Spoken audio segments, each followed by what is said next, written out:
Next 5 सालों के लिए कौन से सेक्टर सबसे ज़्यादा बूम करेंगे? सो अगर आप इन्वेस्ट कर रहे हो तो आपको सबसे पहले तो ये देखना पड़ेगा, आपने बहुत अच्छा क्वेश्चन पूछा।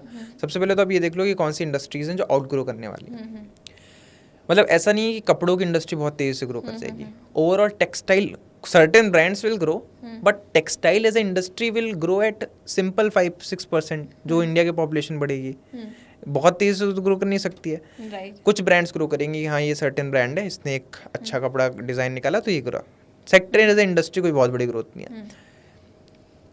टीएमटी बिजनेस है, स्टील बिजनेस है, कंस्ट्रक्शन बिजनेस है, सीमेंट बिजनेस है, दिस विल ग्रो जिस स्पीड से ग्रो होता है। ऐसा नहीं कि 2025 के अंदर एकदम से इतनी बिल्डिंग बन जाएंगी जो कभी नहीं बनी।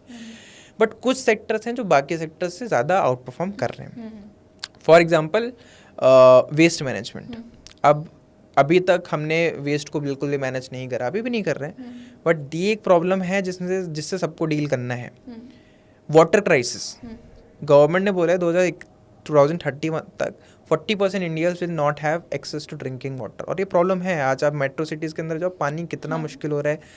ग्राउंड वाटर, अभी गर्मी आई थी, बहुत मुश्किल हो रहा है। तो वाटर क्राइसिस सॉल्व करने वाली जो कंपनीज हैं, ये इंडस्ट्री बहुत तेज़ी से ग्रो करेगी।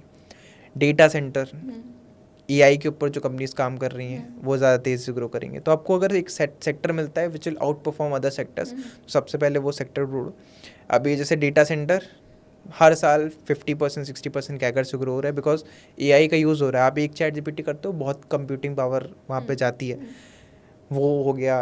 अब कोई भी कंट्री नहीं चाहती कि हमारा डेटा बाहर स्टोर हो, तो इंडियन गवर्नमेंट भी ऐप्स बैन कर देती है, कभी कभी वेबसाइट बैन कर देती है, क्योंकि डेटा रिस्क है ना, हमारा डेटा बाहर जा रहा है। तो वो कहते हैं कि इंडिया के अंदर सर्वर लगाओ। अब ये जो सर्विसेज प्रोवाइड कर रहे हैं कि हाँ हम सर्वर सेटअप करके दे देंगे आपको, हमारे सर्वर्स में आप अपनी वेबसाइट होस्ट कर सकते हो इंडिया के अंदर, तो ऐसी कंपनीज को आप ढूंढो, उनके अंदर आप इन्वेस्ट करो, वो आपको अच्छा रिटर्न देके जाएंगी।